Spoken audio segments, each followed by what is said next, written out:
কলকাতায় আসছে ব্রাজিল।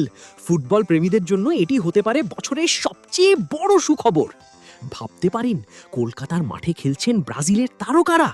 সর্বশেষ তথ্য অনুযায়ী আগামী অক্টোবরের প্রথম সপ্তাহে ব্রাজিল জাতীয় ফুটবল দল ভারতে এসে কলকাতায় একটি আন্তর্জাতিক প্রীতি ম্যাচ খেলতে পারে। তবে এখনো তাদের প্রতিপক্ষ কে হবে তা আনুষ্ঠানিকভাবে ঘোষণা করা হয়নি। এই খবর প্রকাশের পর থেকেই ফুটবল প্রেমীদের মধ্যে ব্যাপক উত্তেজনা ছড়িয়ে পড়েছে। যদি সফরটি চূড়ান্ত হয়, তাহলে এটি হবে ভারতীয় ফুটবলের ইতিহাসে অন্যতম স্মরণীয় একটি মুহূর্ত। এখন সবার একটাই প্রশ্ন, কবে আসবে আনুষ্ঠানিক ঘোষণা, আর কার বিপক্ষে মাঠে নামবে 5 বারের বিশ্ব চ্যাম্পিয়ন ব্রাজিল? রাশেদুল হাসান রাসেল, বাংলাদেশ সময়।